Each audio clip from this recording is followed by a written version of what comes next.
Hey, everybody. Well, I have to adjust my camera again. Um, let's see. I see one in here, but by the time I get through blabbing, maybe there'll be several people in here.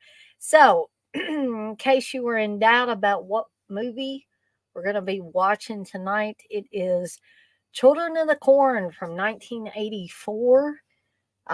This is the original Children of the Corn, no remakes here. Um, So I hope you guys are ready to enjoy. Um, I think this is a decent film. As I said in the promo for the watch alongs this weekend. Hey, Darren. Excuse me. Um, hey, Blissful. A lot of people think of this as a less than stellar film. They think the effects are hokey and all that. But you got to keep in mind that this is 1984. And when Stephen King wrote the short story, which was in Night Shift,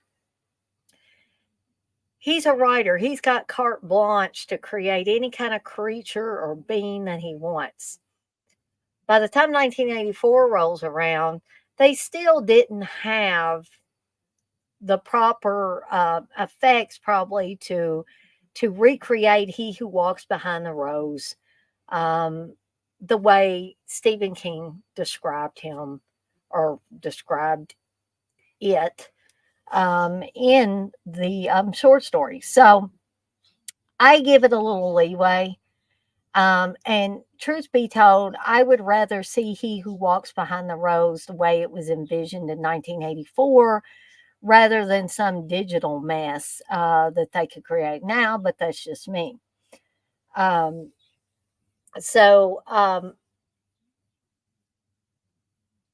we've got a couple of ways we can watch it. Now, unfortunately, I guess I have sold off my Blu-ray copy of Children of the Corn because I could not find it anywhere. So that leads me to believe that I've sold it off. I also don't have a DVD copy anymore.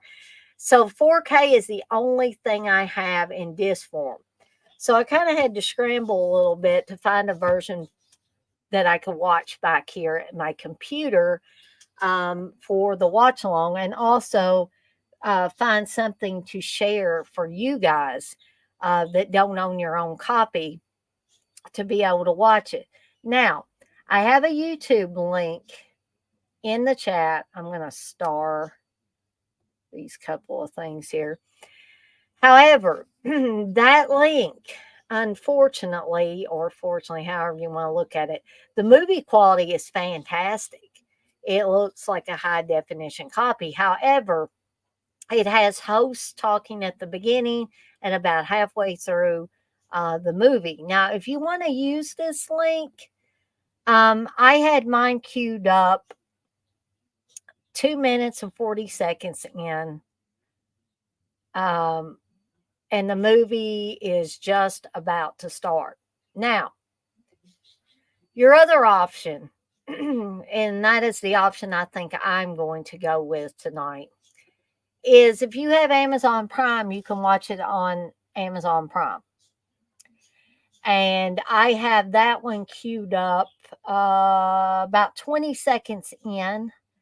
It has the New World Pictures logo. It has the logo and it says New World Pictures down below it. So I think that is how I am going to be watching it tonight. Not sure how many we'll have tonight. I tried to invite as many people as I could, just in case they weren't aware that I was doing a watch along tonight.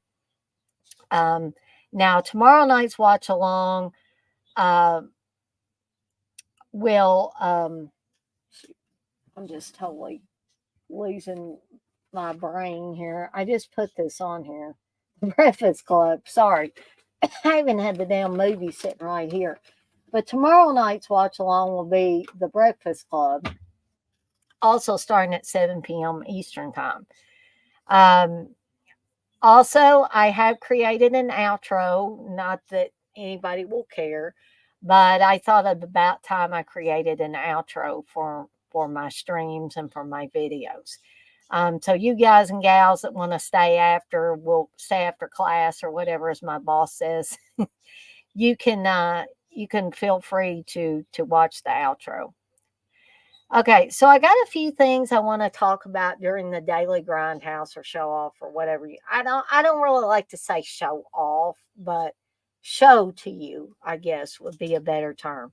So let's go ahead and kick off the daily grindhouse, and I'll show these things real quick, and then we'll get to the movie. So here we go.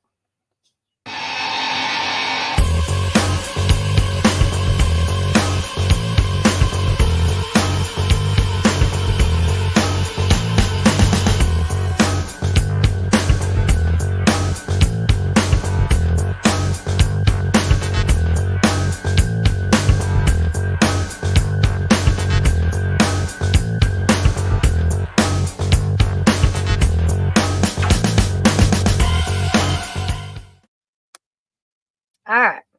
So first up, I was going to show the movie, but the movie that I got in. Uh, but as I said, or have been saying, I'm planning on making Chopping Mall Orange Julius drinks, non-alcoholic all the way this time around. But I wanted to make my own cups that look similar, excuse me, to what Casey, the homicidal homemaker, had on her site and in her video. Well, I haven't got, I've got all the stuff to do the iron on procedure for these styrofoam cups. However, I haven't quite done it yet. So be on the lookout tomorrow, early,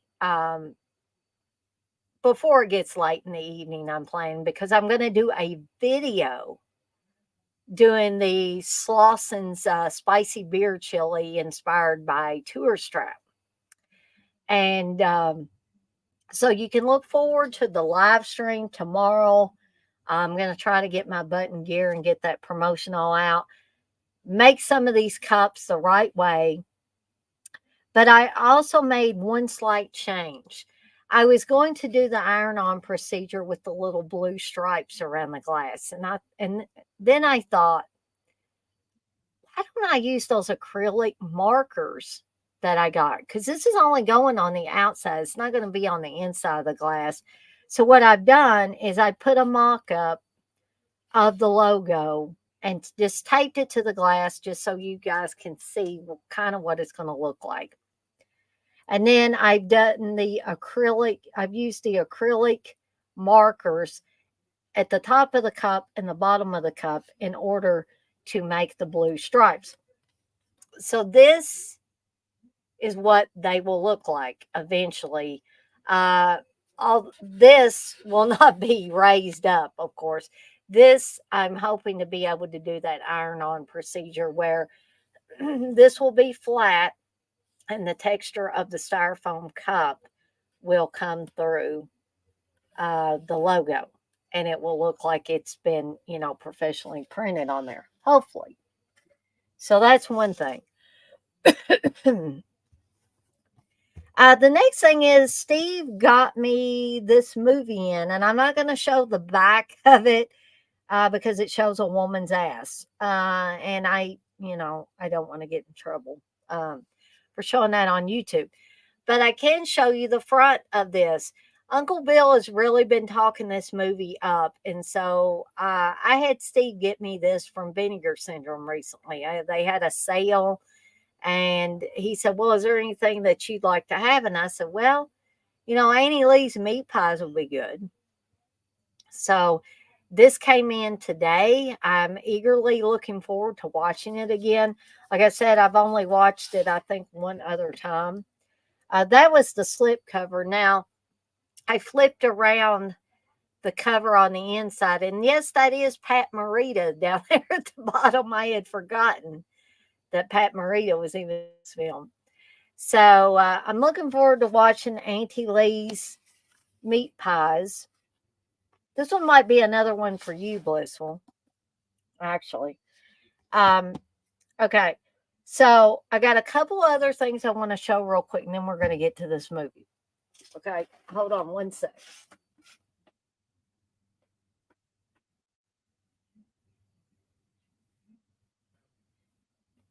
Now, as many of you guys and gals know, I have been working on my pink varsity jacket. Um, and I got my little mini iron in today. So not only am I going to use it for the styrofoam cups, but I did use it to iron on the My Bloody Valentine patch that Steve got me. And I also ironed on the pink 81 on the sleeve because Steve said it would be a good idea if I put 81 on there because that was the year that The Evil Dead came out.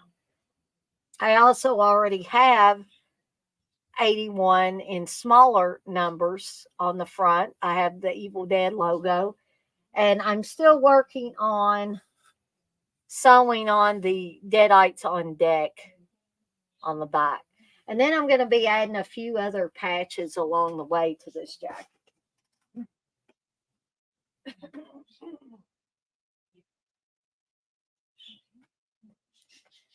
Okay, so I got to go into the kitchen and get one more thing I want to show you guys.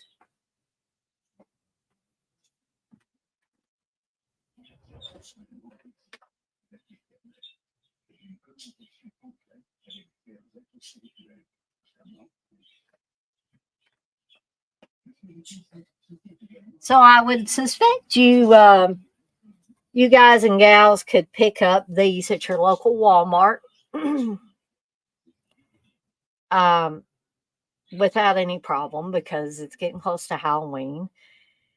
And so Steve bought me this today, bless his heart. This is a skull decanter, and it's got a little ball that sits in the top.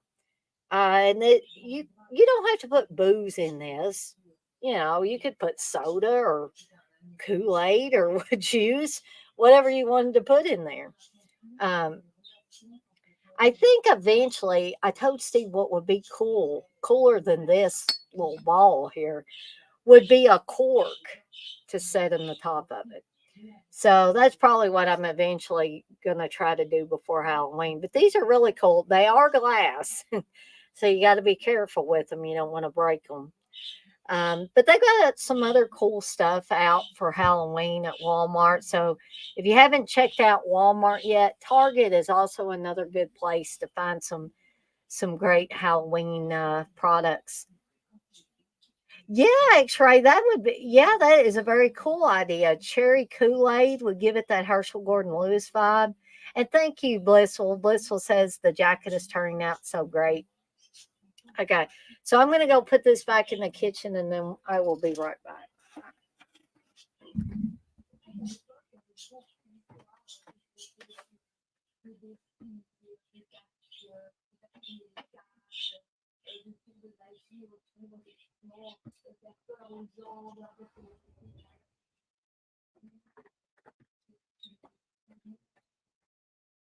You will notice I'm sliding the barn door, the sliding door.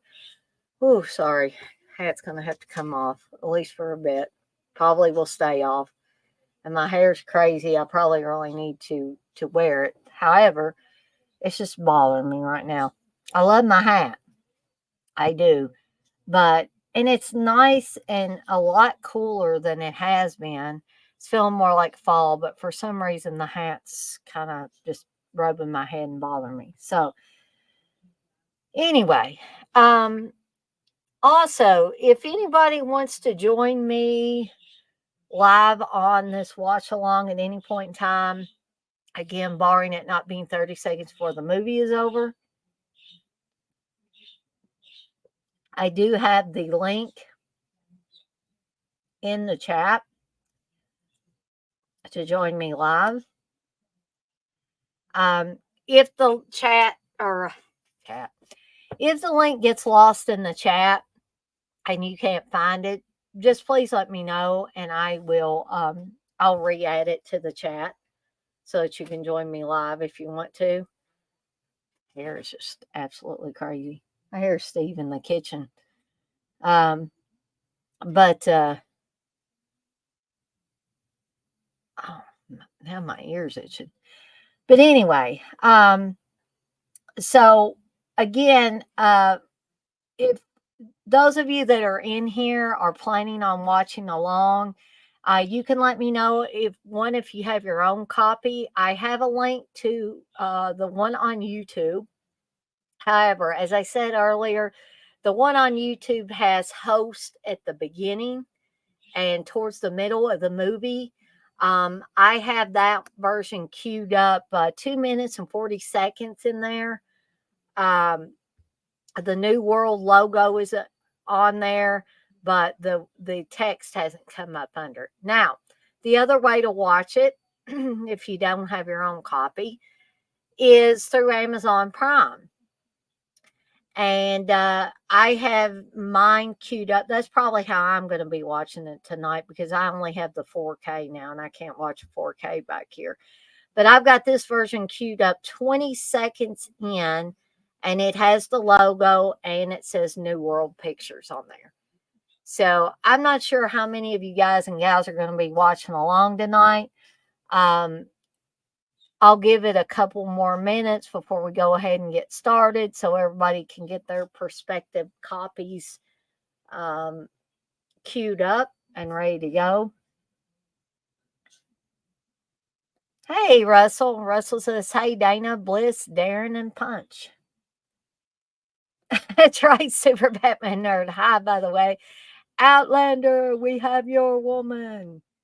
Yeah, Courtney Gaines is great in this movie.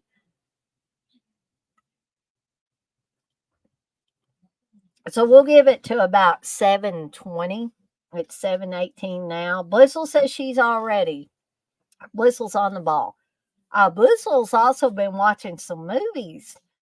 Blissel watched Tourist Trap. I don't know if she got a chance to watch Final Exam yet. But I'm eagerly awaiting Blitzel's little mini review on that.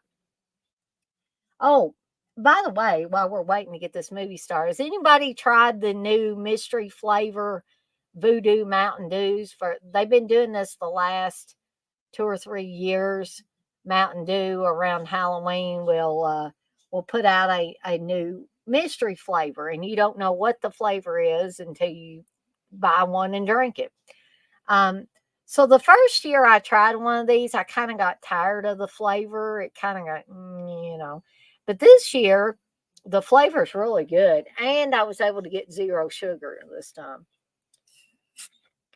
Blitzel, you say not yet, but later on.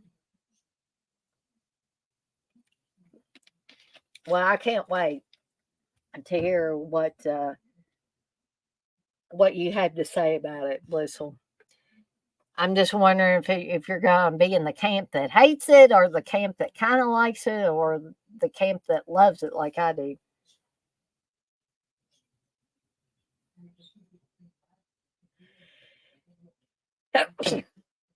Oh, goodness. I'm so sorry. Oh, is that really in there, X-Ray? Are you yanking my chain?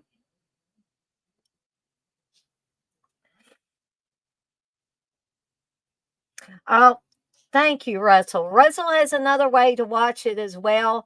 Look movie too. So there's 3 different ways tonight you could be watching it if you don't own your own copy. So, or if you're like me and you've only got a 4K copy and you can't watch it where you're located.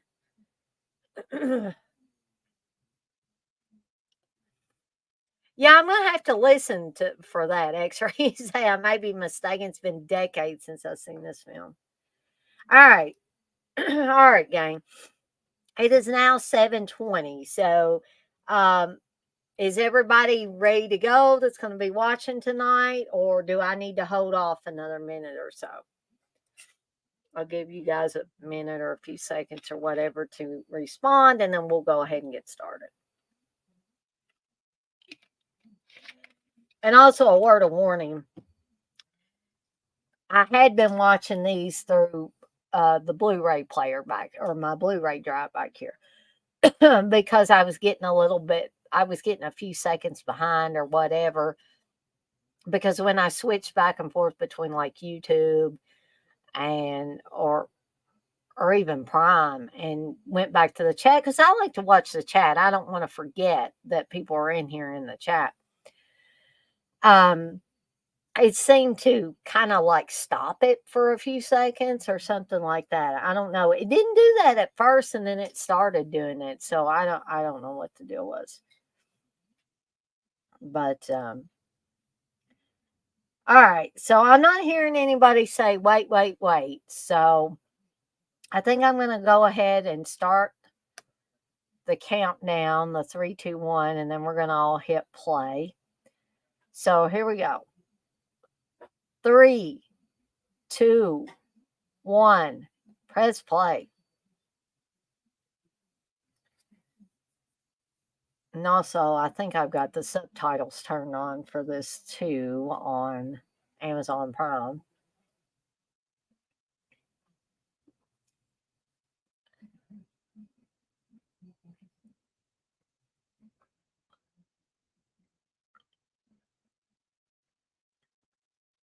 So it really looks good on Prime as well.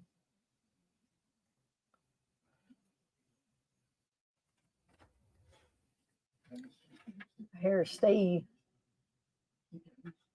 Do you need something, Steve? I was looking for AAA batteries. Did we already use them all? No, we got some. They should be in that top drawer. I swear, everybody, Steve looks for stuff at the weirdest times. I look for it when my batteries are dead. Well, your battery's going dead happen at unusual times.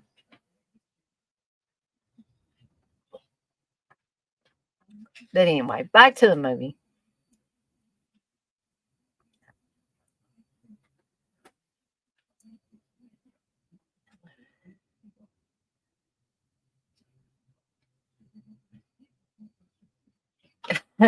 Russell, are you watching the same movie we are? You say 3 men in a boat with 4 cigarettes and no matches. How'd they manage to smoke? Or is that a riddle?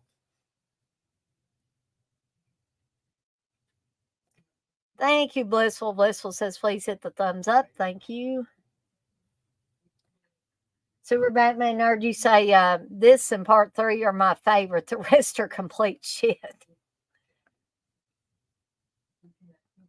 Yeah, that's right, Blissful. At least Steve wasn't in ninja mode. I don't know why he left the door open. Unless I guess he's playing to go lay down then. So this is this scene here is a creepy scene where Joby is having his milkshake after church. And we just saw Malachi, Malachi, and there's Isaac outside looking in the cafe. And Joby's sister, Sarah, is burning up with fever. We're going to find out that she has what they call the gift of sight. She can see what's going to happen, and she draws pictures. Now you see one of the boys is locking the door. One of the young girls is putting something in the coffee. And I know it's not good.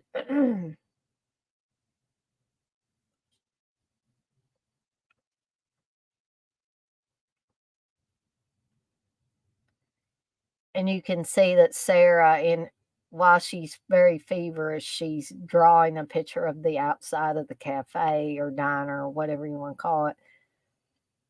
Oh, and the woman people are starting to choke.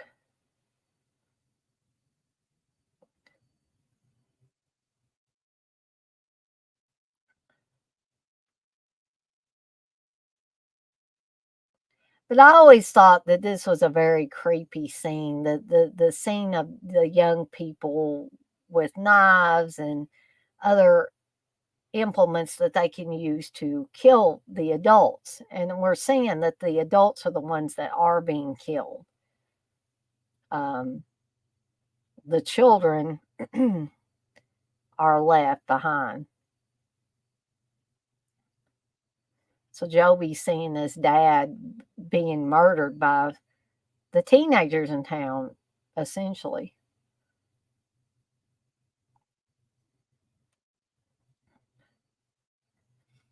And I mean, this is literally a cult mentality. You can see that there's no emotion in these kids, except Malachi, who seems to get some kind of malicious glee out of the whole thing.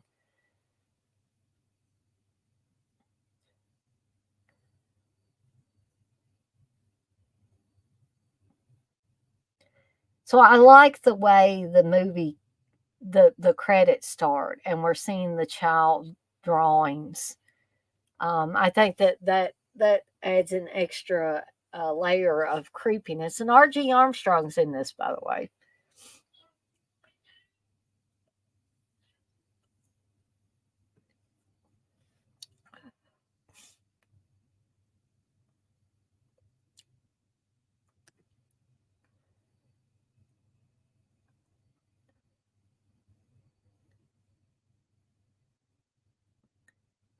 X-Ray, you say, wasn't Eva Menendez in part A or whatever? I don't even think I watched part 8, X-Ray. I don't know.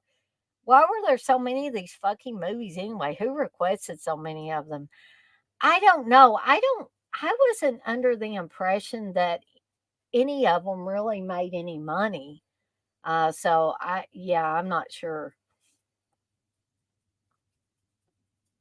X-Ray, you say this, Hellraiser, and Witchboard must have had at least 65 movies between them.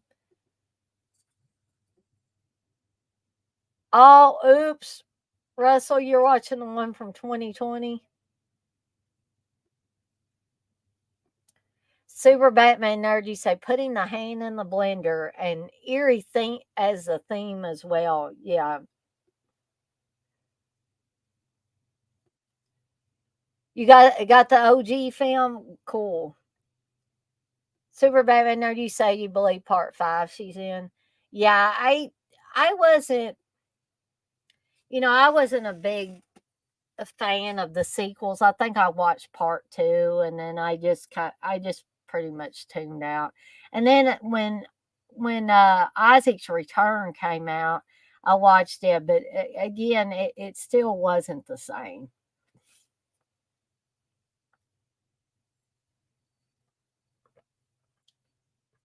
So we're seeing Linda Hamilton and Peter Horton here, who I think in the story, the short story, I believe they were already a married couple and they were bickering. They were basically teetering on the edge of divorce. In the movie, their boyfriend and a girlfriend, I believe Peter Horton's character is going to start his residency at a clinic as a doctor or a hospital as a doctor. And he's evidently just finished medical school. And Linda Hamilton's character, Vicky, wants commitment from him. She wants him to marry her, and she's very hopeful, but Peter Horton's character gives Bert. He gives off the. I get this vibe from him that he's more of a playboy. He's not either that or he's scared of commitment, like some men are scared of committing. I always like this little song and dance number that Vicky does for Bert. I just think it's so cute. Very young Linda Hamilton here, by the way.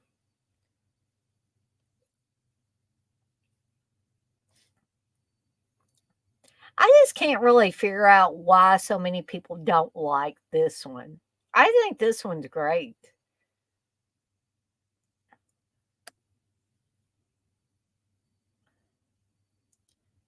The timestamp, Russell, I am 9 minutes, 26 seconds in.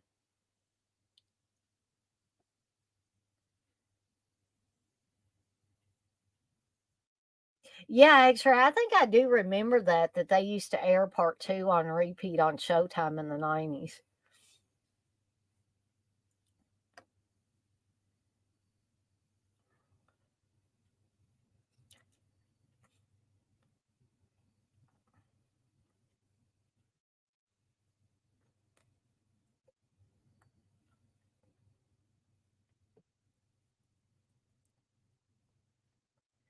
I think I ate my soup too fast a little earlier.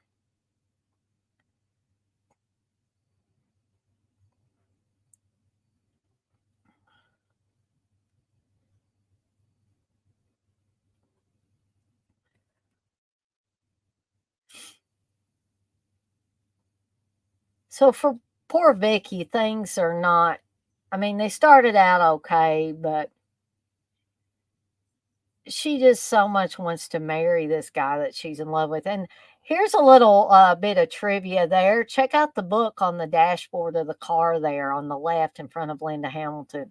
That is Night Shift, where this story was taken from.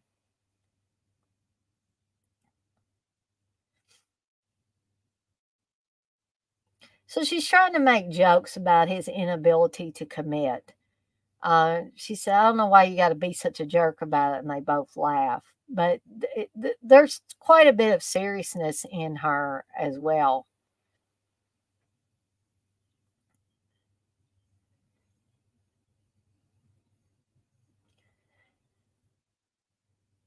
So there's Joey and Sarah and another young boy who has decided that he doesn't want to stick around anymore and deal with Malachi and Isaac and their craziness.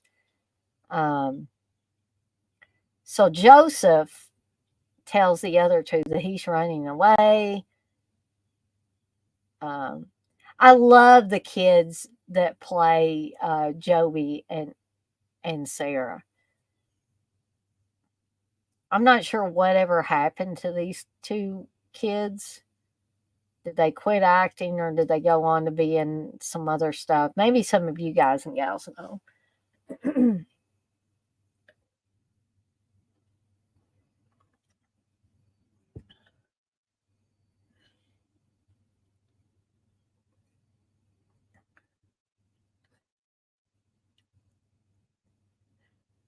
And Robbie Keeger plays Joby or Job, and Anne Marie McEvoy plays Sarah.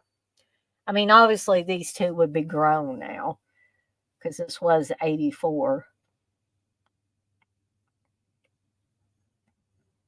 I mean, this movie's almost 40 years old.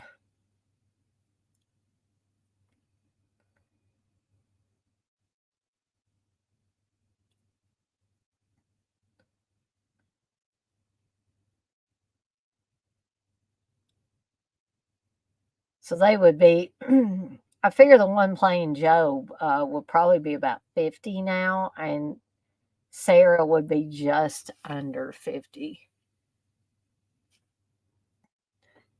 So we've got Joseph running through the corn here. And this is something I used to do as a kid, run through corn, run through tobacco fields. And I was never scared about it. But boy, if I had seen this movie prior to doing that a lot, it might have gave me pause. So now we no longer see the Night Shift book. So it was like, if you didn't see it earlier, you're probably not going to see it again.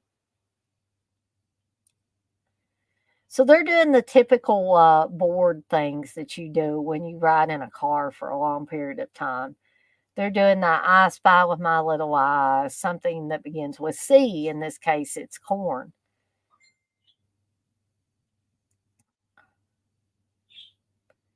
So they turn on the radio, hoping for music and get one of those, hellfire and damnation preachers who's saying no room for the homosexuals, no No room for everything. We've all heard these kind of people. No room for the drug abusers. And then she says, Amen, peanut butter on white bread. And he says, there's no room for the college graduate. And she says, no room for commitment. And he says, Amen. And that really irks Vicky, as it would any woman that wants to get married to someone she loves and they refuse again to commit.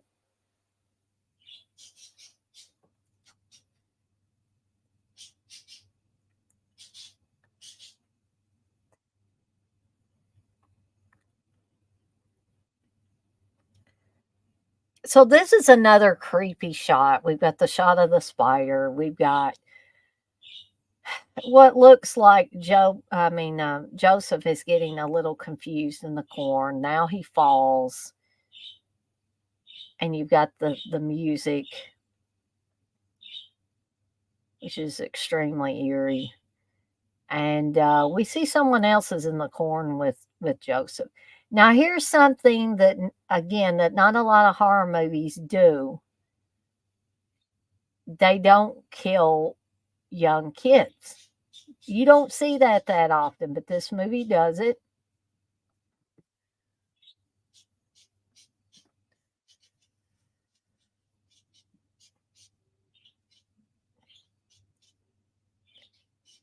And they're both looking at the map. Bert's taking his eyes off the road quite a bit.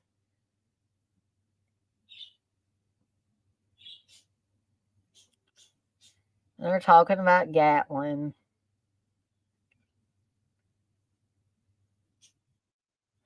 And this is a very vicious scene, too. Even though Bert did not plan to hit the kid, and now he thinks he's run down a child.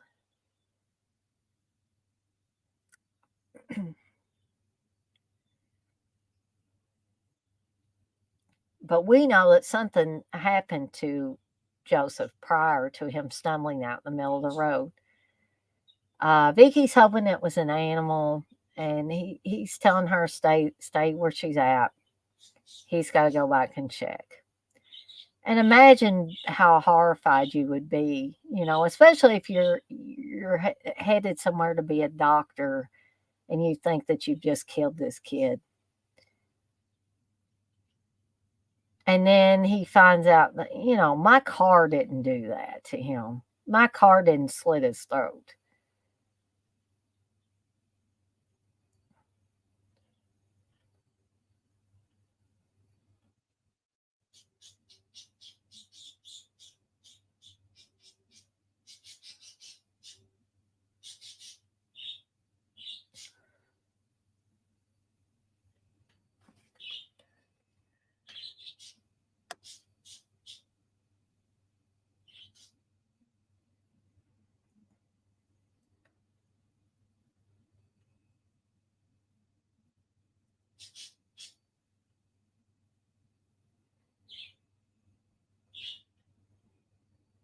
Russell, you say one kid was in the film The Burbs.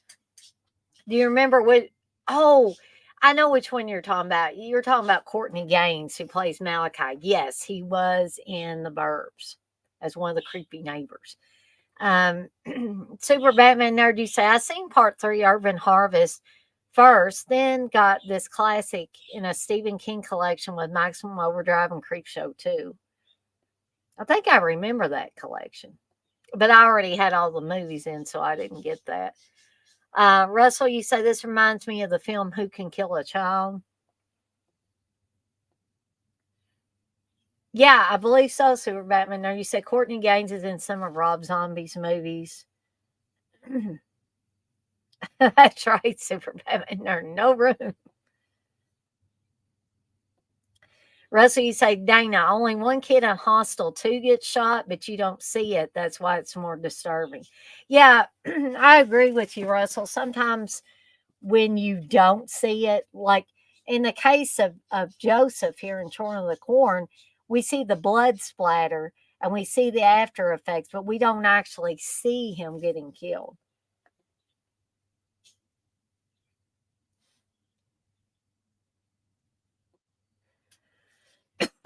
So Bert, this is a creepy shot too, because we see Vicky, resting. She's got her eyes closed. In the car, we see Malachi approaching. He's got a weapon. Bert is, I mean, these shots are just fantastic. Bert is in the cornfield and he finds Joseph's suitcase with the blood on it. Now, there's a great shot coming up here. And I don't want to give it away too much until it actually happens, but we see Vicky getting out of the car and she's calling for Bert. She doesn't see him. Um,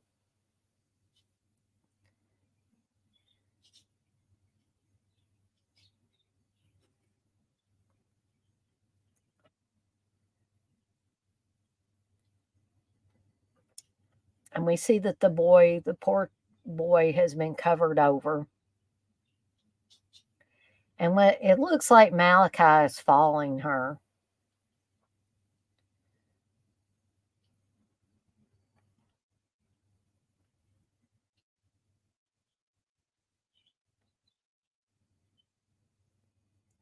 And she's gonna bend down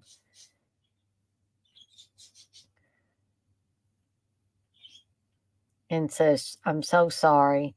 And then that happens, and it was a nightmare.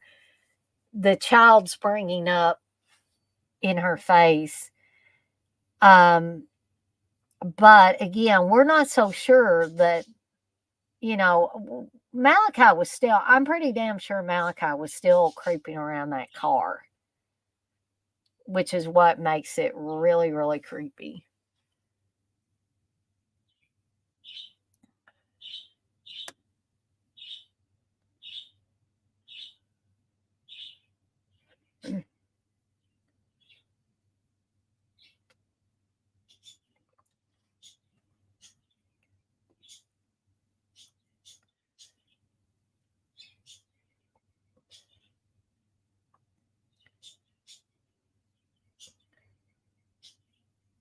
So they have put the child's body in the trunk of the car, and they are trying to, they're hoping to find some people, or authorities, so that they can let them know what's happened. Now we're seeing Job and Sarah playing Monopoly and listening to records. Um, and we heard in an earlier scene that Joseph told them, they need to be wary because crayons are forbidden, drawing is forbidden, and the record player is forbidden. Um, to which Job says, "But we like it." And here we've got Job trying to cheat at Monopoly, and Sarah catches him.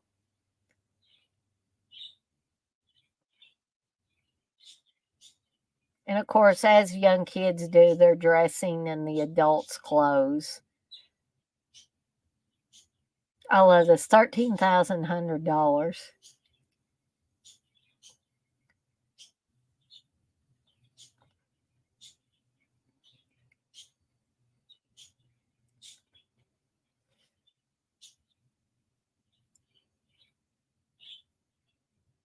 So they're joking. They're gonna put Isaac in jail. They're pretending the top hat is Isaac, and they're having a good life because they're kids. And bam, there comes a knife, and there is Malachi. I mean, Courtney Gaines is one seriously deranged dude. I wouldn't want to mess with him.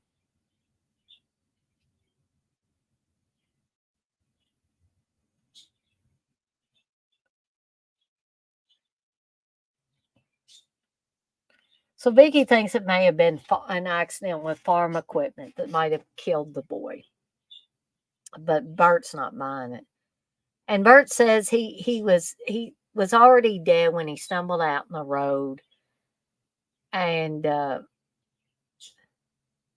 so this is just reinforcing the idea that somebody was out there watching them.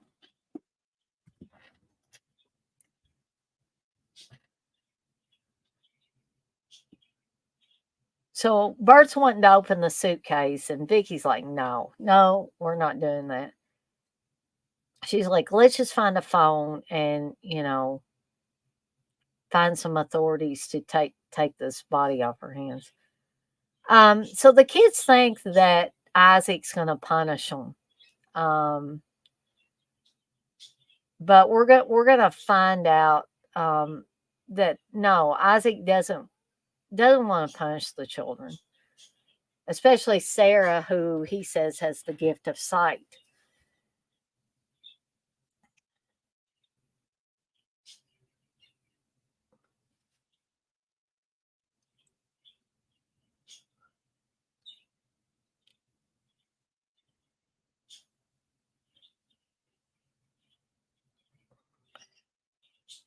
So instead of punishing Sarah, he says, "You have the gift of sight," and says it's a blessing. So the old man they're talking about is R.G. Armstrong's character, who we're going to see here soon.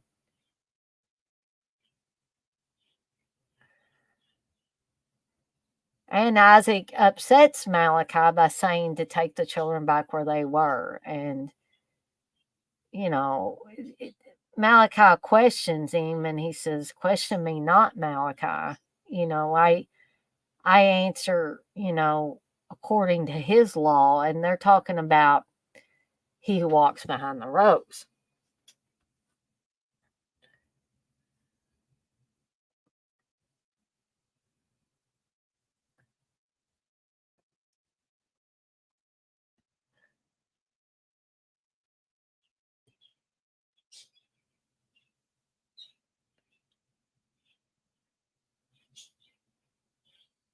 Oh, yes, Russell. Devil Times 5 is a very, very creepy film. Very creepy. With Leif Garrett, a young Leif Garrett. So now they're not so playful with the hellfire and damnation preacher.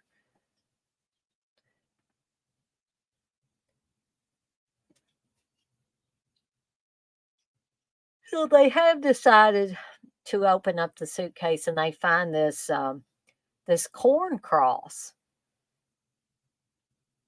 And he says, Bert says, "Jesus Christ," in which Vicky says, "Not in my book."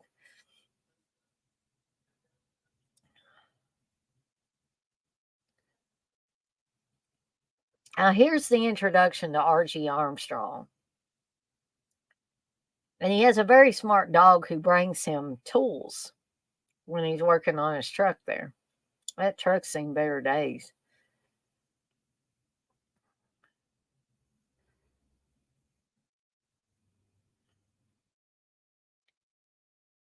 And word of warning, guys and gals, something not very good is going to happen to this dog. I thought I should warn you guys because the scene coming up soon always bothers me, even though I know that the real dog didn't, nothing bad happened to it.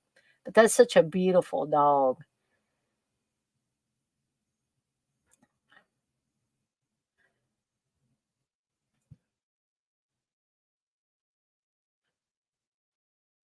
So basically, R.G. Armstrong's character, he's the old man they were talking about earlier. And basically, I guess they let him live as long as he kind of keeps people away from Gatlin.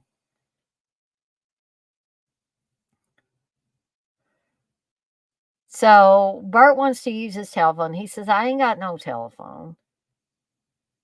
He ain't got any gas, no telephone."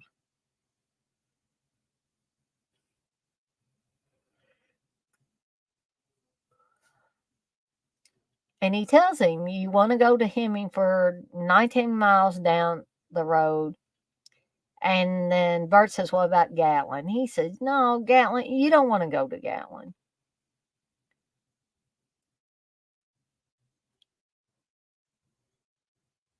And R.G. Armstrong is trying his best to keep them out of Gatlin because he knows it's bad news. But we know that they're going to go to Gatlin. We know that because if they didn't go to Gatlin, there wouldn't be a movie, right?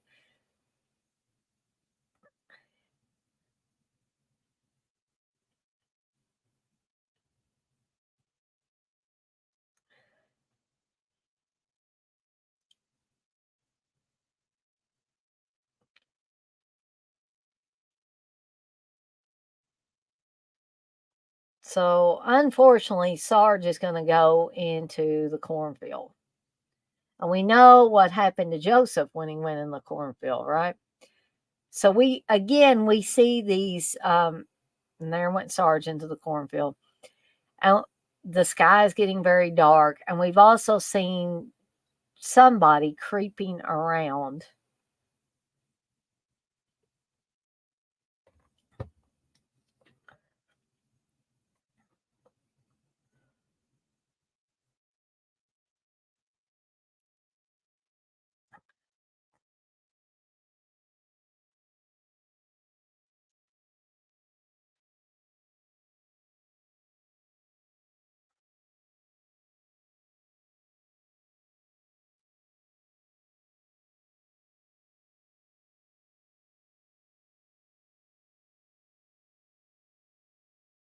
And actually, they try to go to Hemingford, and I think that the kids have been messing with the signs.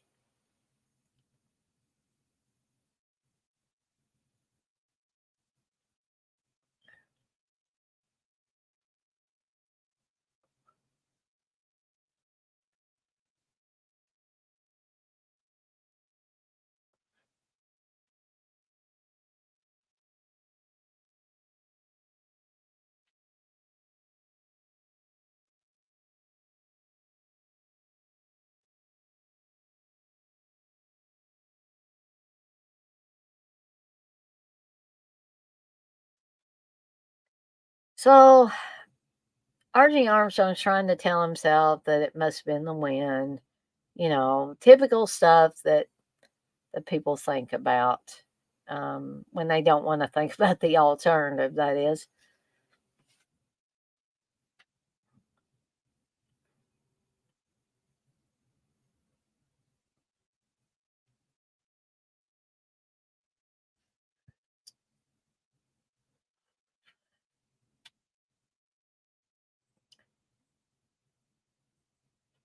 So remember he's working on his truck, and the hood is down now.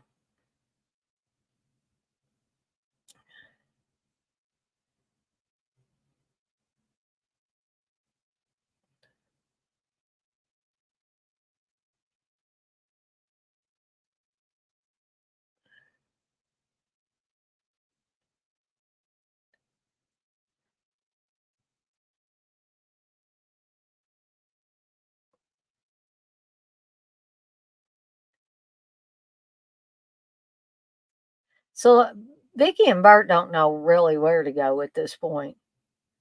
And he says, R.G. Armstrong says, of course it's the wind. He's going to go back to working on his truck.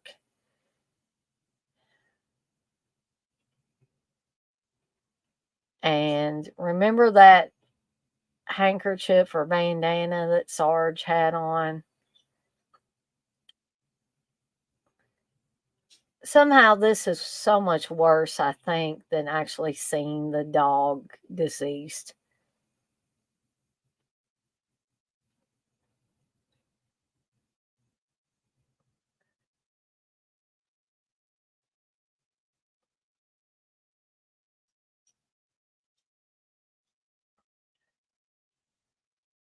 I think that's probably the only part of the film that really bothered me when watching it, especially for the first time.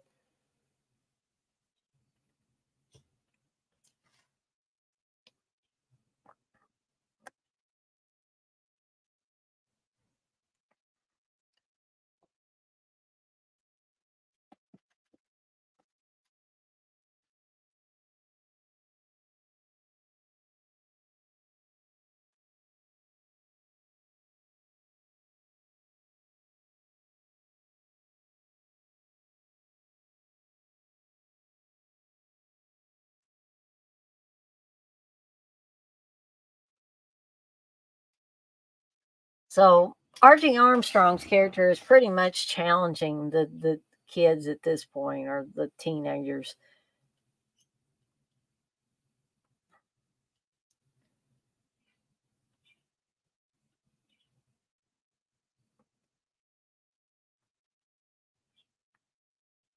And every damn time Malachi is at the head of it, right? We see that knife being pulled out a lot with Malachi. That's a shot that's repeated several times in this film. So now Bert and Vicky are driving in the middle of a cornfield, basically. And when you get lost, this is a very creepy thing. It's very unnerving, especially if you get lost on back roads.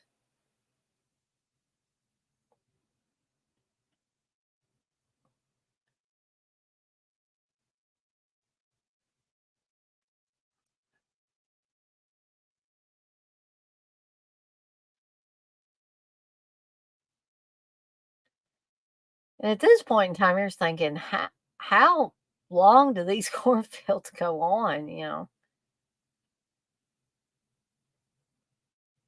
But it is Nebraska too, supposedly. And Vicky says, we're never going to get out of here.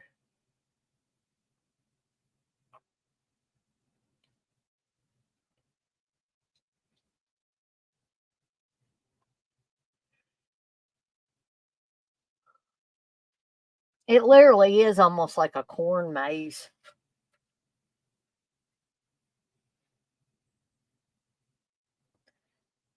Until they're right back where they started. And, Bert says Hemingford is 19 miles, Gallon's only 3. I don't care how much religion they got. We're going there right now.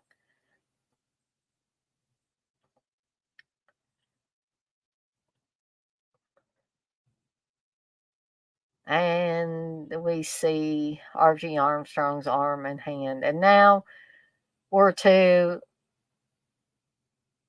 literally the children of the corn. This is another creepy scene, courtesy of John Franklin there, who plays Isaac. Because, as I said in the promo for these watch alongs, John Franklin was one of those actors who he was older than he appeared here.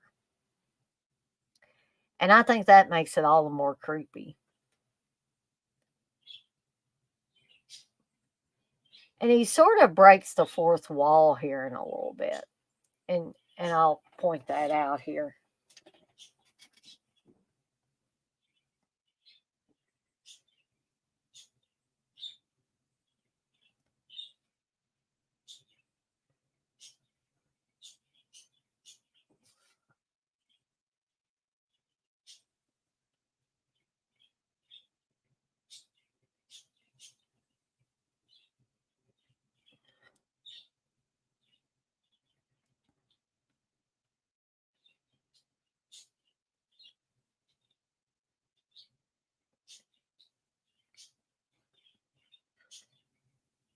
So now we're getting talk of Outlanders.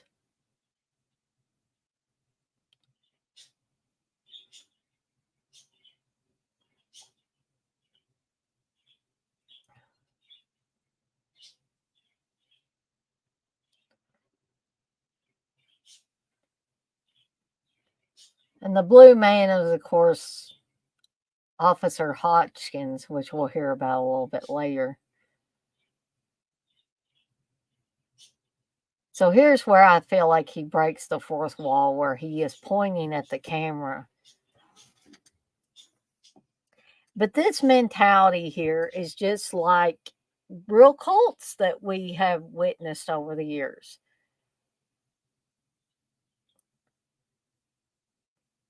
When they were talking about Joseph, Joseph's a betrayer. He's left this happy place, and so they had to spill his blood and kill him because he turned away from the happy place.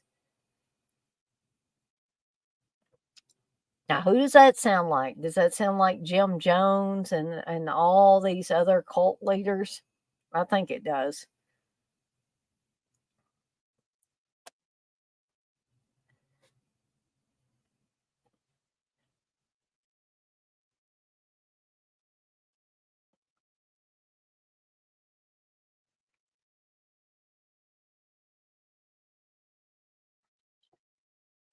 You mean Isaac, John Franklin? I think John Franklin's been in several things, but I'm just totally forgetting what he was in. I did not know that though, Russell. You say two of the kids were in all Walking Tall films, Leif Garrett and Don Lynn. Super Batman Nerd, you say Bloody Birthday is another good Killer Kids movie. I agree. I don't think I've seen Cooties. I probably need to watch that one. Super Batman Nerd, you say I consider Cooties as a kid zombie movie. Yes, you are correct, Russell. R.G. Armstrong, the gas station owner here, is in Evil Speak and White Lightning with Burt Reynolds. Good films. Holy cow! Maybe you guys could do that, Wes. Commentary for Chore of the Corn 5 Fields of Terror. Russell, you say, when I smoke a joint, I'm always in a happy place.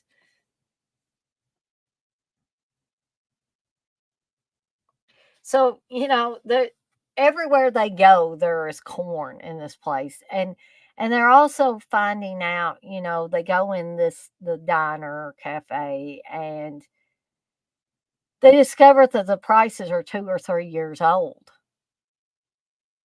on things. I think 3 years old.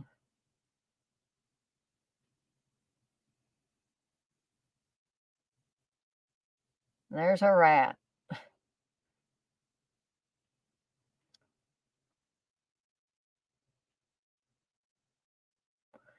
So the kids are, monkeying around with their car.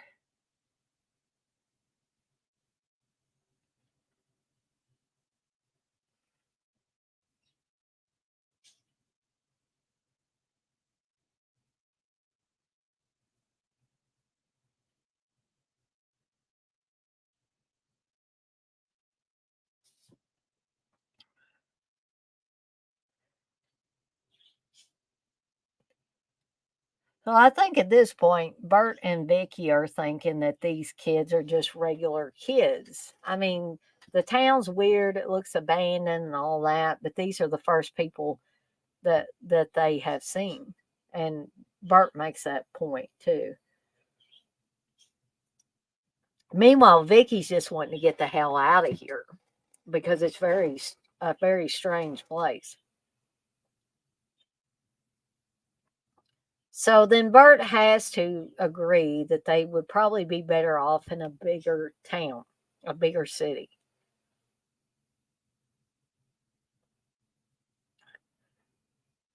But now they saw that a door opened and closed in one of the houses.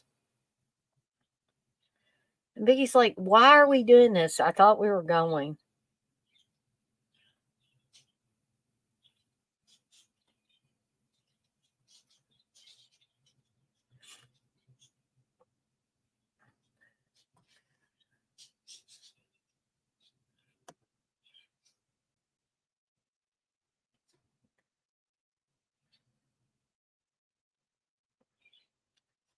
Um,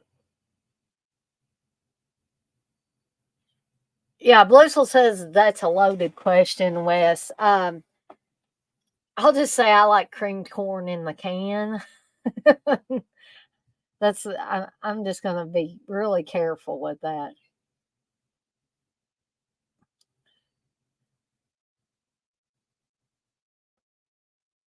I do like corn on the cob too, Russell. Cornbread, yeah, I love cornbread too.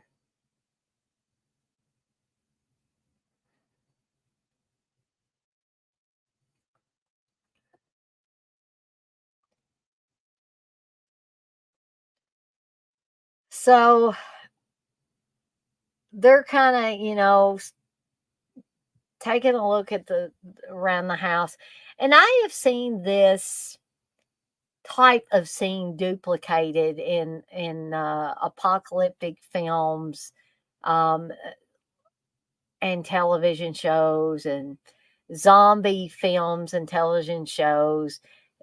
People come into a different area and everything's abandoned, and they're trying to seek out other people, and um,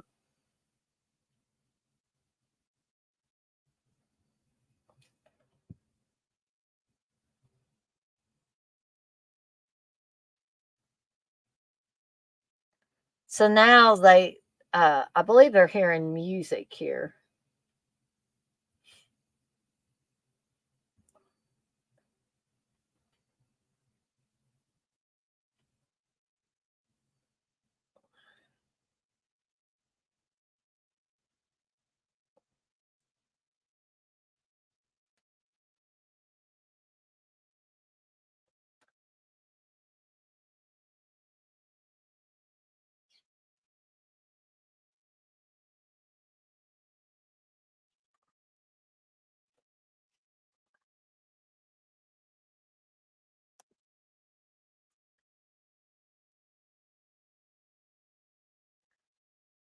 Wes, I don't know if I've had the fried corn nuggets at the Chinese restaurants, to be honest.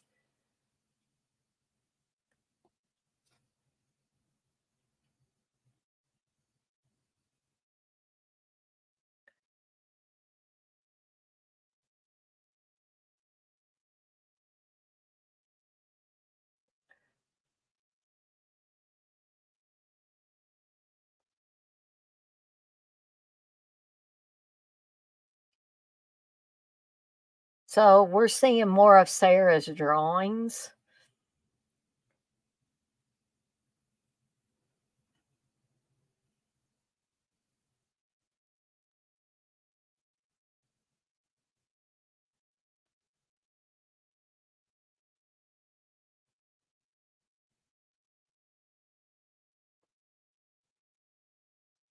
So all of a sudden, yeah, now they hear music and Sarah is there.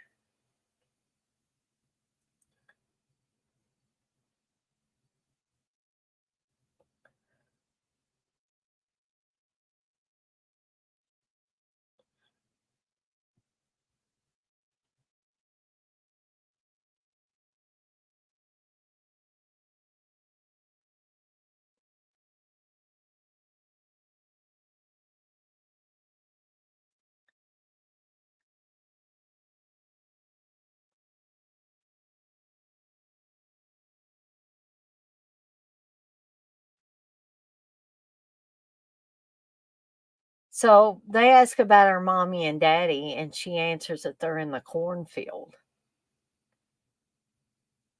And Bert wants to know, are they working? Are they having a meeting? And she's like, all the adults are there. Isaac put them there.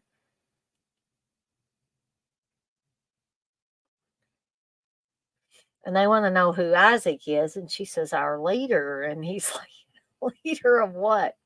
And she says, of everybody.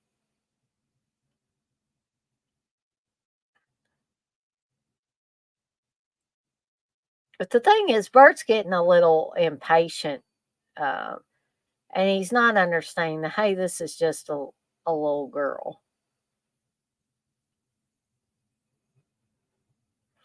And then he says, we're wasting our time here. So he'll tell Vicky to stay with Sarah, and he's going to go to the town hall.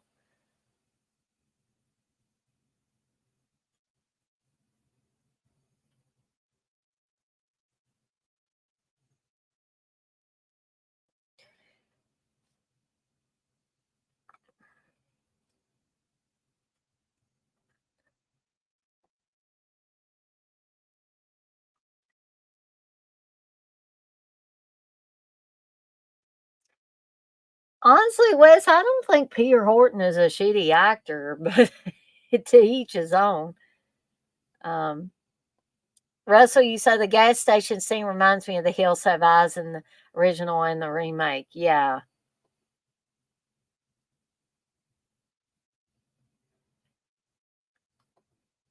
Russell, you say you finally saw Blood Horse with Tiny Tim and could not stop laughing.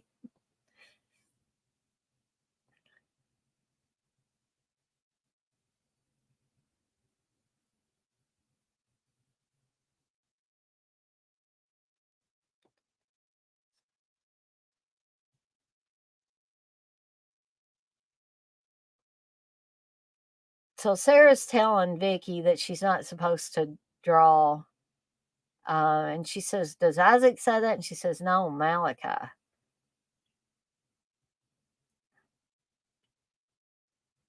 So Vicky says, "Why don't you draw me a picture and we won't tell anybody?"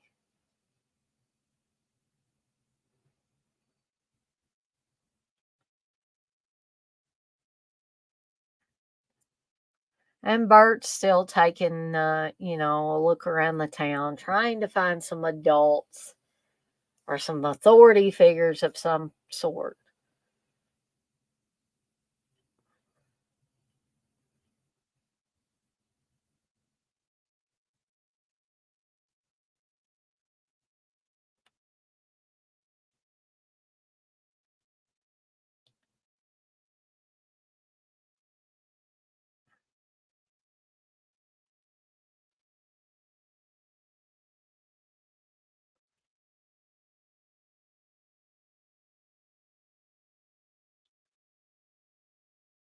So, oh, Malachi's showing up again with some of his friends, and it looks like they all got weapons.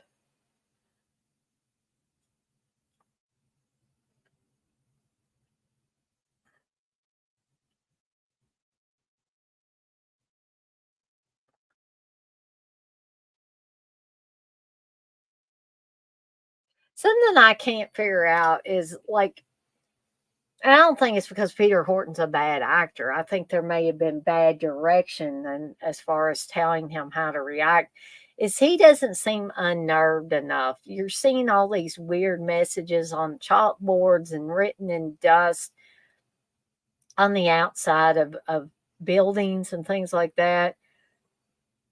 And Bert just doesn't act unnerved enough.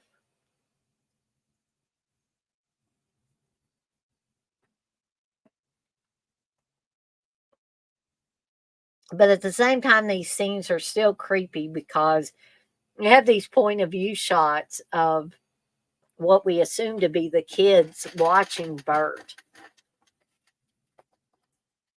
And it's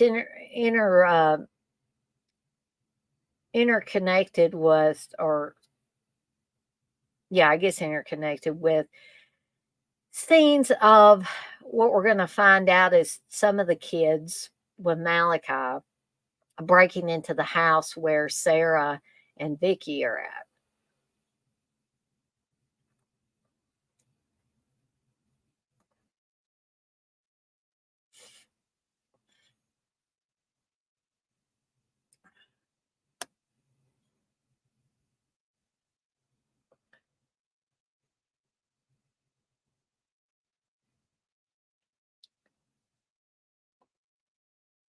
The evil ginger kid.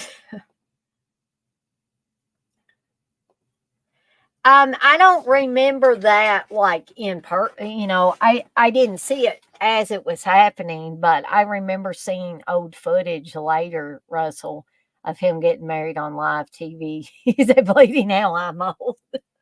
Nah. But so you say, Dana, I think Wes watched 30 something. Oh, holy cow. It's like they pulled Bart out of a Bronco 2 commercial from 1984.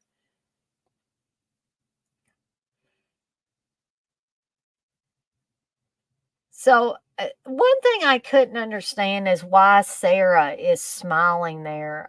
She has to know that this picture is disturbing. Um, but maybe it's just a kid being a kid, and maybe she doesn't fully understand what she's drawing because she looks upset there. And when we actually see the kids, and they're converging upon Vicky. She seems very upset.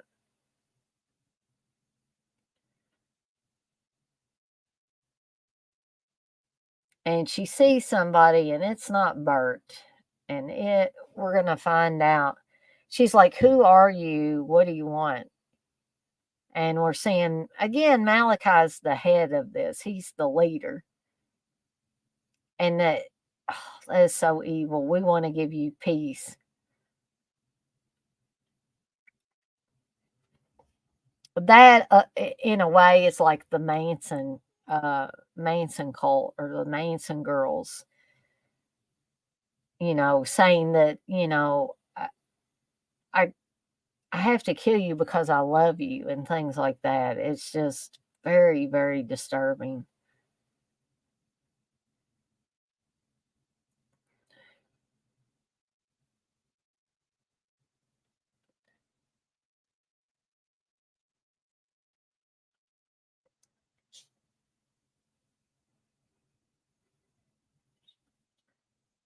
Because Sarah's visibly upset here as they're trying to take off with Vicky.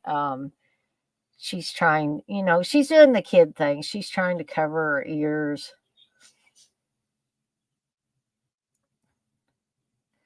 So Bert is hearing Vicky's voice in his head saying, "Are we safe here?" And then him answering, "Yeah, we're safe. It's weird. It's weird here, but we're safe."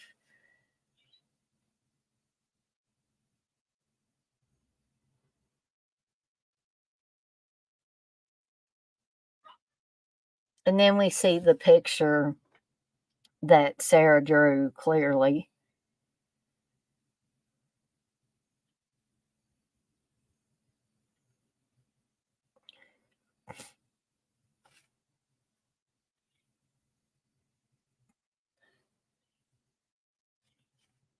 And so he breaks in the house. He finds Sarah, but he doesn't find Vicky.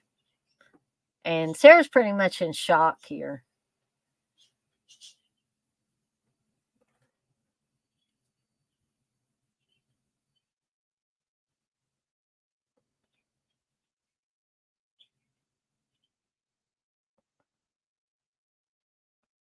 So Isaac is telling Malachi that he who walks behind the rose is displeased with him. And, he gets told, you sacrificed Joseph in the cornfield without an offering. And um,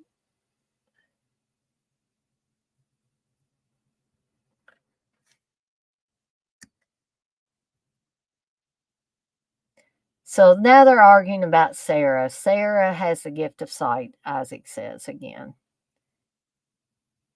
And he tells him, not, I'm the giver of his word.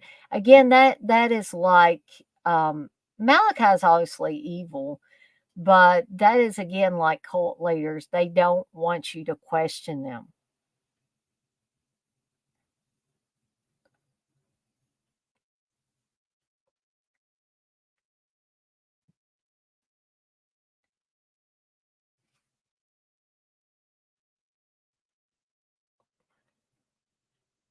So all Sarah can think to do is show him her picture.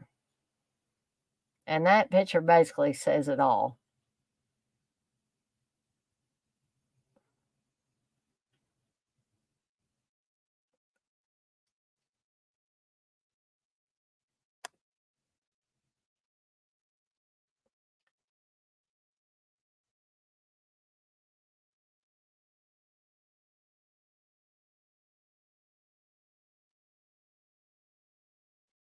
Russell, I have seen Toby Hooper's Toolbox Murders, and I didn't care much for it. Um, I think at the time I didn't even know who Sherry Moon was, so I wouldn't have I wouldn't have even paid any attention other than that she was killed off in the first 10 minutes, and I haven't seen it since that first watching. So, Batman Nerd, you say, when I was young, I thought Peter Horton and William Fichtner was the same person. Blissful, you say sunburn and chilly nights don't go well together. Ooh. X-ray, you say, I think Sherry Moon's only work outside Robbie's movies was Toolbox Murders. That was her one shot. And yeah.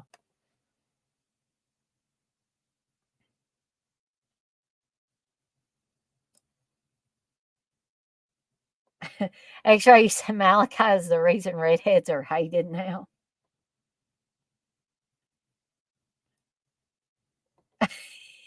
X-ray, you say, I wonder if he's related to the ginger from Problem Child.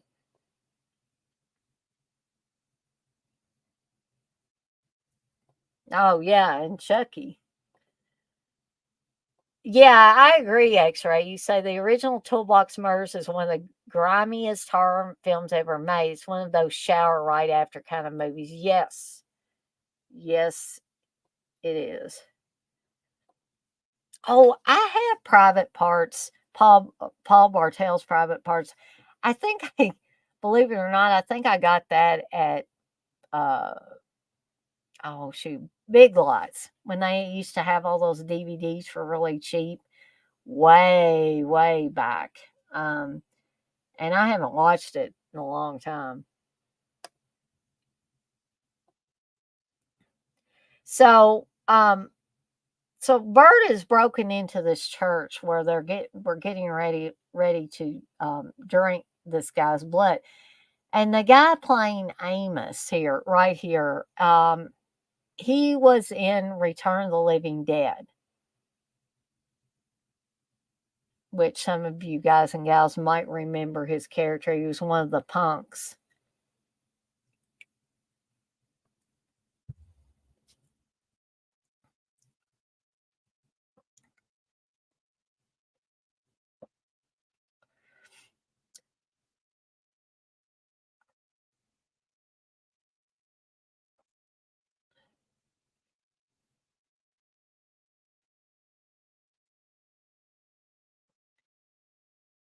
So we're gonna find out that when the kids reach, I believe, their 19th birthday, they are sacrificed to he who walks behind the rose because I guess at that point they're considered an adult.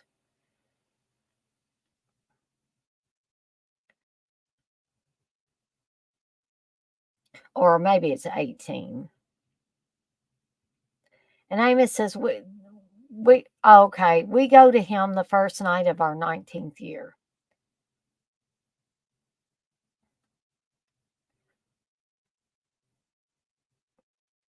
So Rachel just stabbed Bert.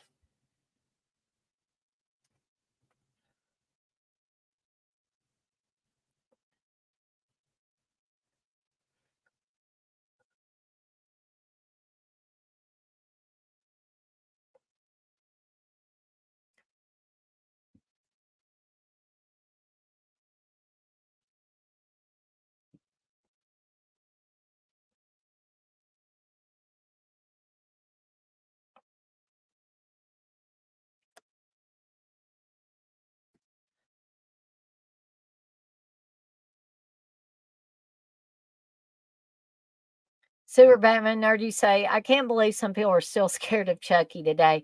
Chucky never scared me when I was little. Chucky never scared me either. However, my cousin Jed, who was I've talked about as being my movie watching buddy for a lot of years, especially horror movies. He was traumatized by Chucky. No, maybe it wasn't Chucky. No, I think that was Nightmare on Elm Street. So in that case, the babysitter made him watch A Nightmare on Elm Street when he was probably too young to see it, and I think she may have closed him up in a closet and different things. So I don't know. Hopefully, that's not the case with a lot of people that are scared of Chucky now.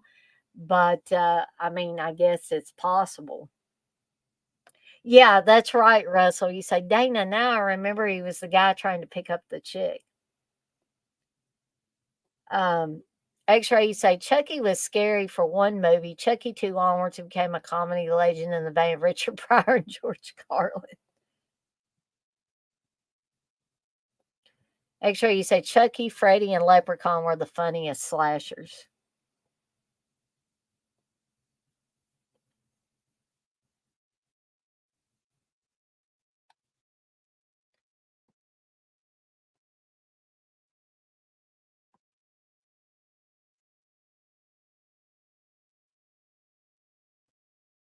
So Bert's found a place kind of to hide, um, for now anyway.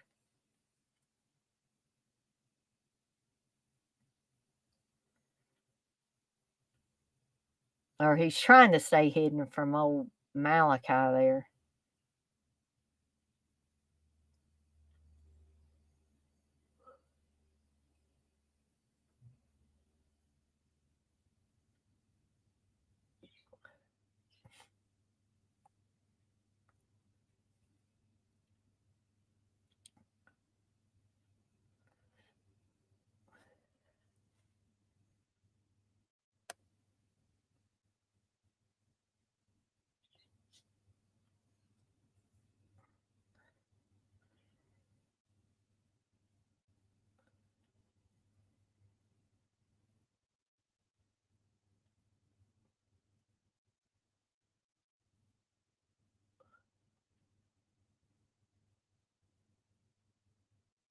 So he's kind of, knocked Malachi down, made him angry.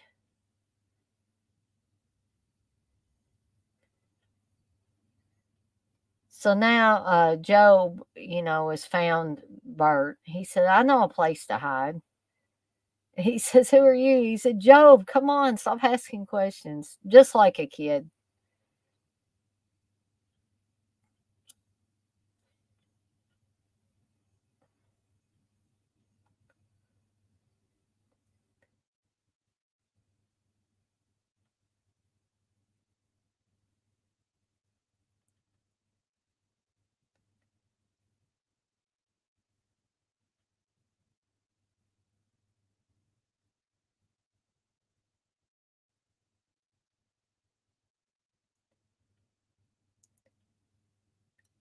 So Bert finds out that Job and Sarah are brother and sister.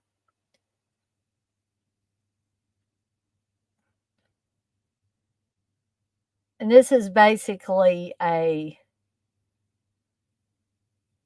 guess like a bomb shelter, for the Cold War period.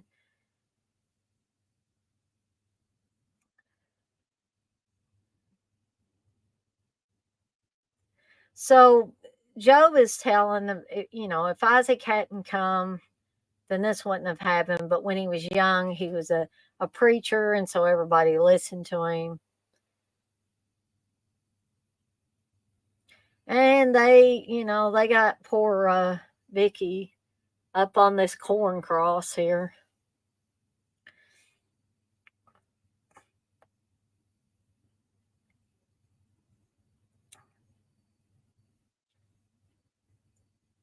So Isaac's saying, we can't remove her from this. Talking about Vicky, we can't remove her from this holy place. Okay, so he thinks this cornfield is the holy place. So now Isaac and Malachi are arguing again.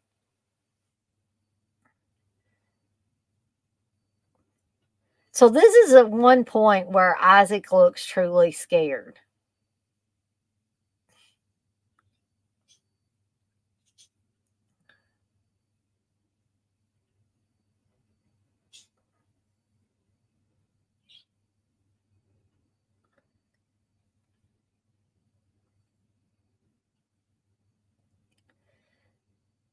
So Malachi's basically trying to take over.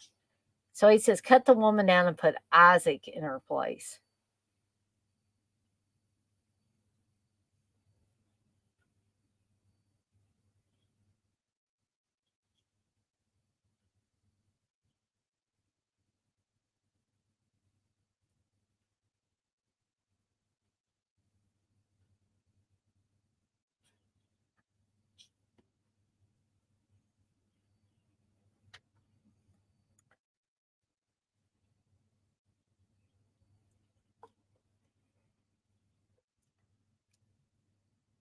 So here's the Outlander, I have your woman scene.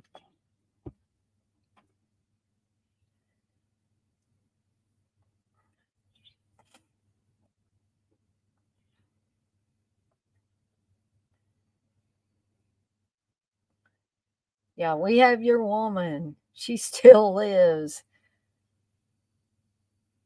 And then he's going to cut Vicky's face.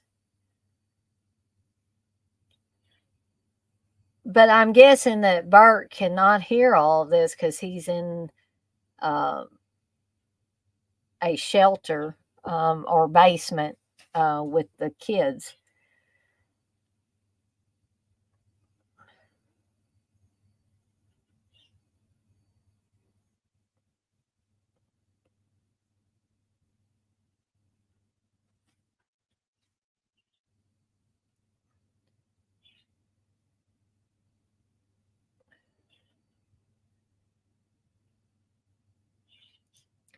So, guys and gals, I'm going to step away real quickly to run to the restroom. Too much energy drink. I will be right back.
Um,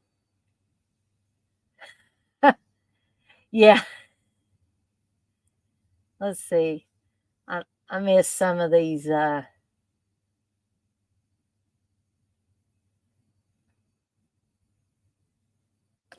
X-ray, you say the problem with chewing the corn is the lack of funny midget killers. X-ray, you say imagine if the movie was about kids who killed people with corn. That would be interesting. Super Batman Nerd, you say Pinocchio's Revenge is an underrated classic. Evil Bong films.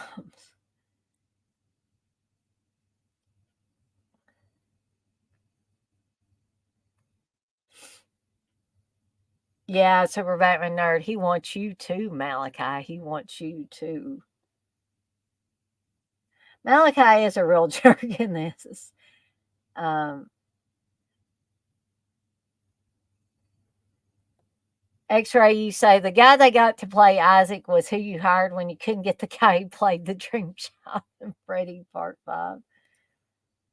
Yeah, both look eerily similar and creepy. Russell, you say just saw Midnight Express this afternoon. Most of the scenes never happen. The ending never happened. Read the book. Yeah, I watched Midnight Express, but and it is a good movie. But you know, I can see where they take license with things sometimes. Now, we're seeing the earth moving, and that's supposed to be he who walks behind the rose. And a lot of people, say that that's hokey. It's like a giant gopher or something. So we're also seeing, the effect of he who walks behind the rose basically taking over Isaac here. And a lot of people would think that that is hokey too. But again, 1984, they did not have the digital effects that they have now. And I don't think that heavy duty digital effects would have worked for a film of this type, even if they could have done it. So Bert came in to save the day, saved Vicky, and now he's going to take on all these kids.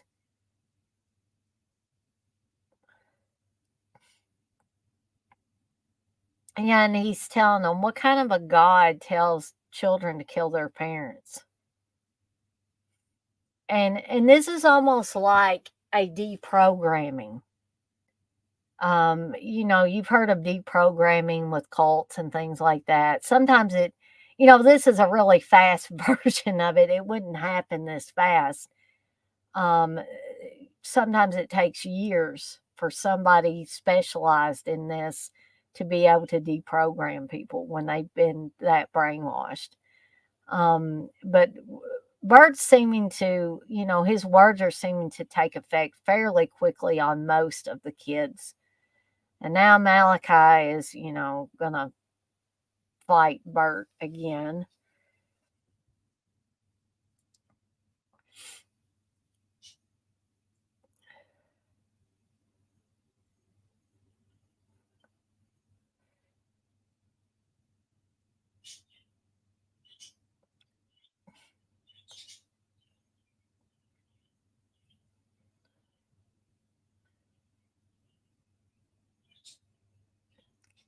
And he acts like he's going to kill Malachi. He says, is this what you want? Is this what he commands? And all he does basically is throws the knife down beside Malachi.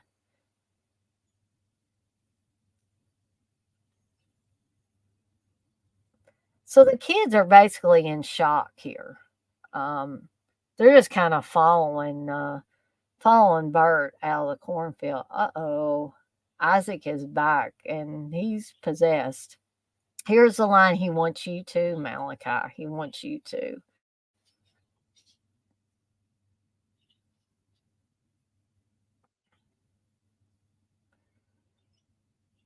Now it's Malachi's turn to look scared.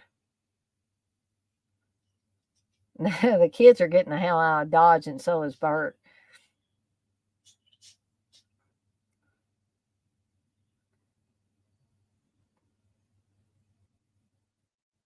So this is at the point where the shit's gonna really hit the fan, and we're down to the final 13 minutes of the movie. Again, this is not a super long movie. This is about average for a movie like this. And I've said it before. I'll say it again. I would like to see horror films and really all films, for the most part, go back to this length because I think an hour and 30 minutes to an hour and 40, maybe an hour and 45 minutes are optimum for this type of film. I know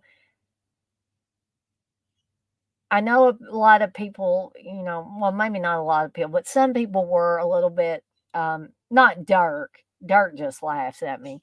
But some people probably were a little perturbed with me because I said that Terrifier 2 was too long at 2 hours and 30 minutes. But I still stand by that. That is too long for a horror movie.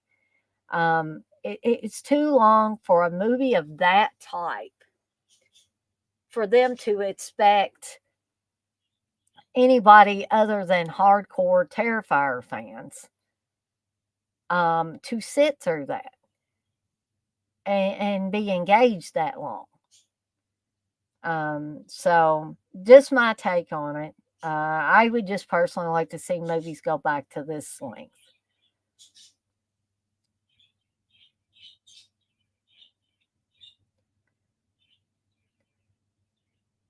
So there's a page out of the Bible that the blue man, Officer Hodgkins, had, um, that he was going to try. They figured out that he was going to try to burn the cornfields.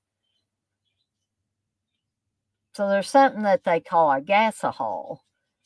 Um, and so they're trying to, I guess, make Molotov cocktails, basically. Um, because they're getting a lot of coke, as many coke balls they can find, and getting fabric, and they're gonna literally make Molotov cocktails. And also, they're trying to get the gasohol hooked up. Either that, or it's a watering system, and they're going to put gasoline in it and just literally spray the corn with it.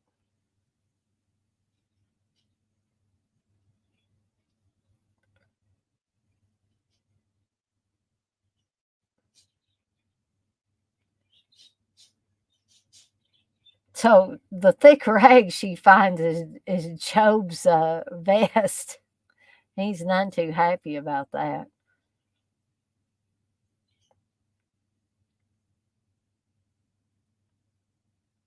Maybe it is a gasohol, but I don't know. Does anybody know anything about a gasohol? Is that a real thing?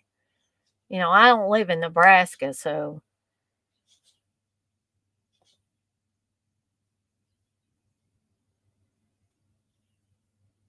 and that's fine, Russell. I mean, there are quite a few people that do love it and don't mind that it's long. And if you're a big fan of it, I don't have a problem with it. Uh, Super Batman Nerd, you still haven't seen both Terrifier movies?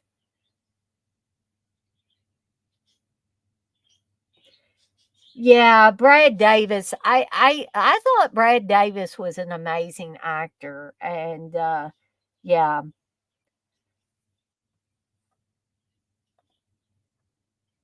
yeah, X-Ray. It did. Midnight Express did pretty much make Turkish people look subhuman.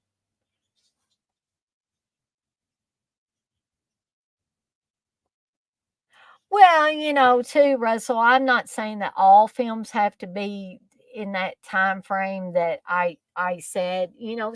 Some films, you know, need to be a little bit longer. I just personally didn't think something like Terrifier 2 need to be 2.5 hours long. But if you like it, if people like it at that length and they don't mind it, then I say to each his own. But so you say yes, it's used instead of gas. I think I read about it a long time ago. Okay. Yeah. So a gasahol, I only heard about a gasahol when I watched this movie, or probably read the short story as well.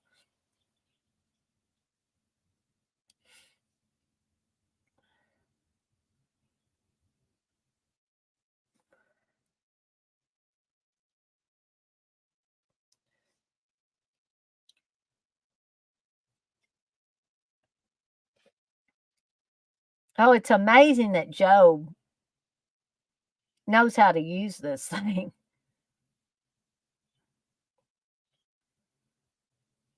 I think at some points in time I thought, oh, okay, they're using a watering thing, but they're putting gas in it, because it literally looks like, it's spraying something out on the corn. And I always thought, why would you want to spray the corn with anything other than water? Um, but maybe they just got it rigged up that way. I haven't a clue. Maybe I just need to look up a gasohol.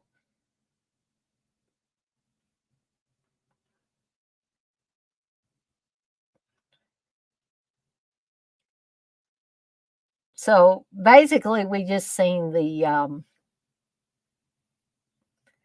the pipes for the gasohol just basically come apart. And so Joe is going to get the Molotov cocktail basically and bring it back to Bert because Bert couldn't throw it right. And so when he brings it back, he says, throw it right this time. So we have these billowing looking clouds coming up, and we also have the being going underground, which is supposed to be he who walks behind the rose. Now he tells him, throw it right this time.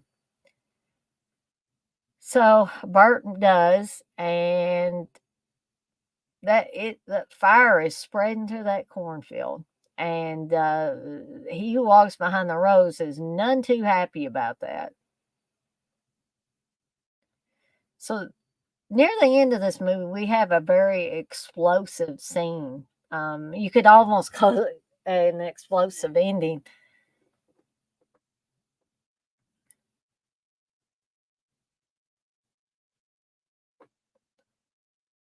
So they're worried about, understandably so, Bert and Job, and yeah, they made it.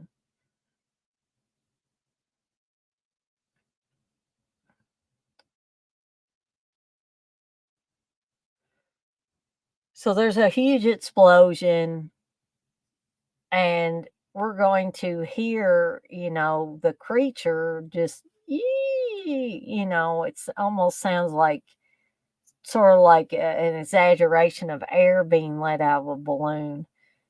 And then here's some more of the effects that literally people did not like. Again, I'm not sure what people expect from 1984 effects, but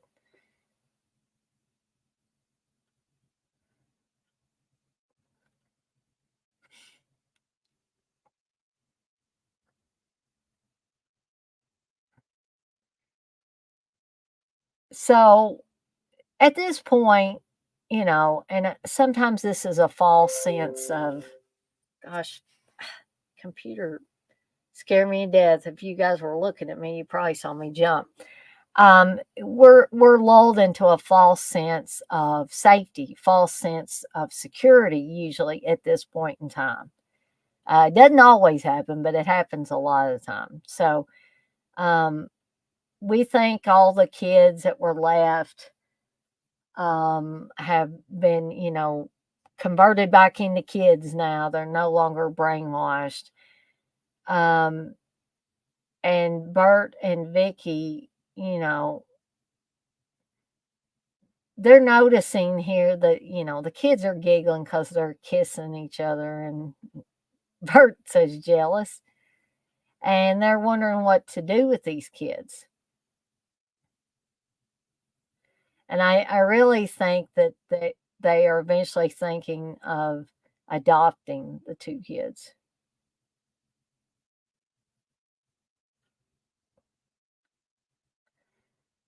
So he's going to grab the map, and there is Rachel. She's not dead, and she's not converted back to normal. And she's, interloper, she's going to try to kill him, and he knocks her out with the car door. And I think in the book, or in the short story, Rachel's character, and I believe she looks pregnant in this too. She is with child, and that's probably another reason why Bert doesn't just kill her. And I believe at the end of the short story, it talks about her giving birth, and then we're led to believe that, it's going to continue. This thing is going to continue with these evil kids. Um, and then we have Bert and Vicky and the two kids just taking off walking, and I guess they're going to try to get to Seattle any way they can. So we have reached the end of Children of the Corn. I'm going to let the credits run out as usual. I hope you guys and gals enjoyed either. If this was your first time watch, I'm hoping you enjoyed watching it first time around.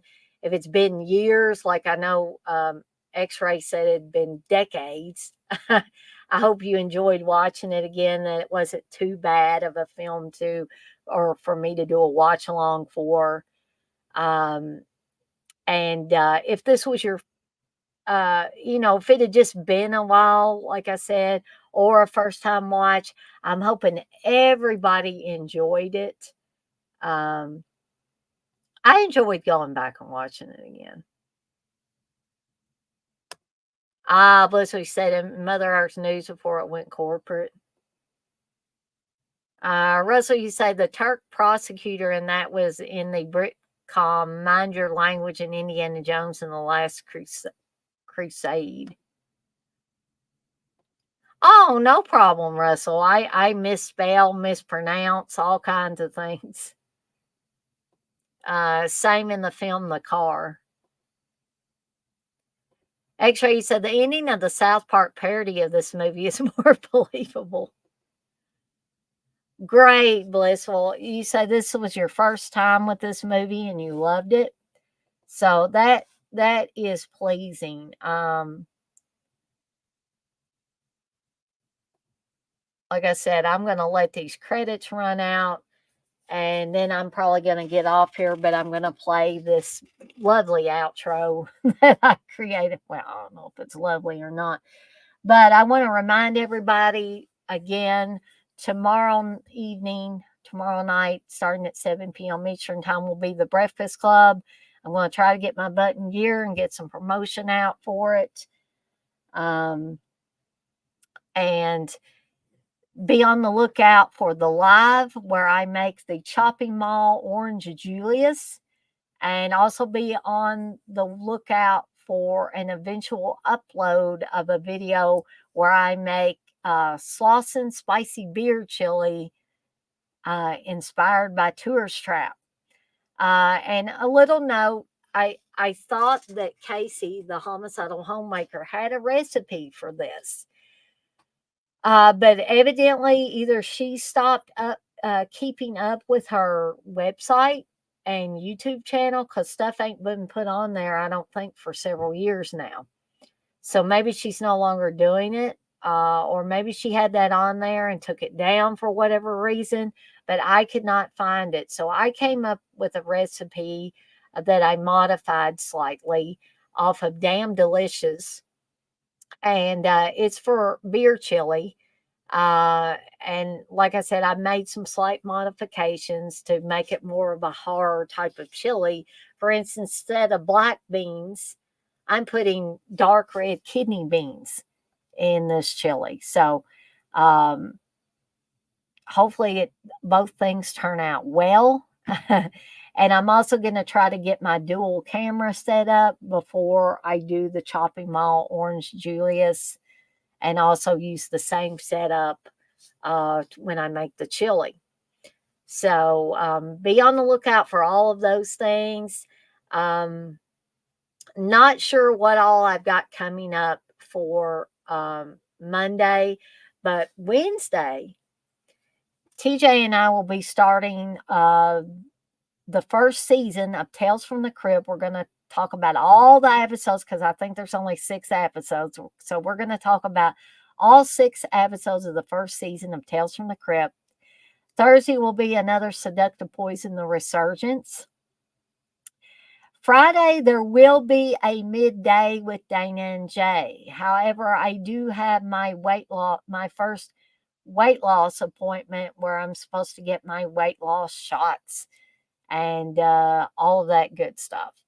So we may have to cut it a little shorter because I want to leave the house by 3 o'clock, so as to try to avoid the rush hour traffic in order to get to my appointment on time. So we got all that coming up. Plus, what are our next 2 watch-alongs going to be? So Saturday, September 23rd will be Cujo. It'll be another Stephen King adaptation. followed on Sunday, September 24th with Ferris Bueller's Day Off. So, all that's upcoming. Plus, there'll probably be some surprises in the upcoming week. You know how I am. But I hope everybody had a fun time tonight. I'm hoping that everybody can join me for the Breakfast Club tomorrow night, again starting at 7 p.m. Eastern Time, and be on the lookout for my cooking videos and live streams as well.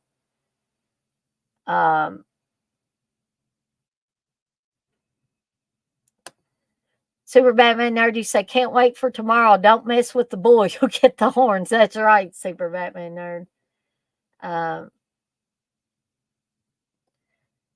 Good night, Russell. You say, night, y'all. Chat, Bliss, and Dana, our new fam.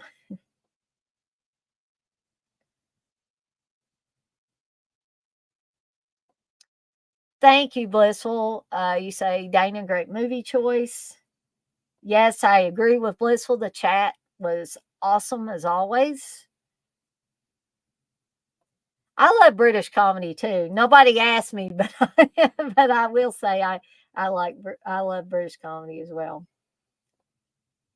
Rosie, you say Three's Company, Sanford and Son, All in the Family were taken from Britcoms.